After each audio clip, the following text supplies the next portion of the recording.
หากเจ้ากำลังเมื่อยและท้อกับเวียกประจำที่เจ้ากำลังเฮ็ดอยู่ขออยากให้เจ้าคิดว่ายังมีคนอีกตั้งหลวงหลายที่เขาซอกเวียกเฮ็ดงานทำแต่เขาบ่มีโอกาสที่จะได้เฮ็ดเวียกหากเจ้ากำลังเมื่อยท้อ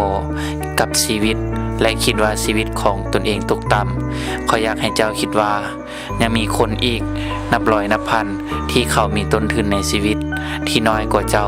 แต่เขาก็ยังสู้บ่ยอมถอยดิ้นรนเพื่อเอาชีวิตรอดหากเจ้ากำลังป่วยอยู่ขออยากให้เจ้าคิดว่าในโลกนี้ยังมีหลายคนที่กำลังเจ็บป่วยแต่เขาก็ต่อสู้อยู่กับโลกนั้นอยู่กับสิ่งที่เขาเป็นนั้นมาหลายปีแล้วเขาก็ต้องกินยามาเป็นประจำขออยากให้เจ้าข้ามผ่านจุดนั้นมันไปได้หากเจ้ามีเป้าหมายและเจ้าบ่กล้าที่จะลงมือเฮ็ดขออยากให้เจ้าคิดไว้ว่าตลอดเวลาที่มันผ่านไปบ่ว่ามันจะช้าหรือไวยังมีคนหลายๆคนที่อยู่อ้อมข้างคนเหล่านั้นก็คือครอบครัวของเจ้าคือคนที่ฮักเจ้าคนเหล่านั้นยังรอคอยยังรอท่าเบิ่งความสำเร็จของเจ้าจงสำเร็จตอนนี้เพื่อให้คนเหล่านั้นภูมิใจท่านจะย่านหยังที่จะเฮ็ดตามเสียงหัวใจของตนเองและแล่นตามความฝันของท่านที่ท่านใฝ่ฝันไว้ท่านจะย่านหยังในเมื่อสิ่งที่ท่านเฮ็ดจะเฮ็ดให้ครอบครัว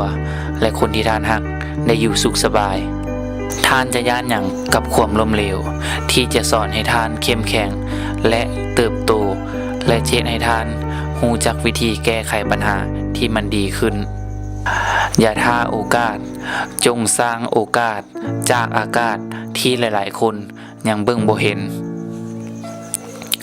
อย่าท่าจนกว่าเวลามันพัดผ่านไปแล้วท่านจะเสียใจภายหลังที่บ่ได้เห็นหยังเลยจงมุ่งมั่นตั้งใจให้หลายๆในสิ่งที่เจ้าลงมือเฮ็ดจงสำเร็จเพื่อที่ท่านจะได้มีเงินไปเบิ่งแยงคนที่อยู่อ้อมข้างเวลาที่เจ็บป่วยจงสำเร็จเพื่อให้คนฮักและครอบครัวของท่านได้ภาคภูมิใจบ่มีไผที่สามารถกำหนดชีวิตเจ้าได้ตามใดที่เจ้าคิดใหม่ลงมือเฮ็ดใหม่และมันเฮ็ดมันทุกๆวันความสำเร็จเท่านั้นที่ท่าเจ้าอยู่หวังว่าเรื่องราวที่ค่อยนำมาฝากในพอดแคสต์ประจำปี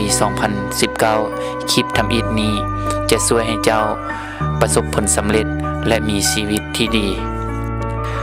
สอนใส่จากกสิอินดี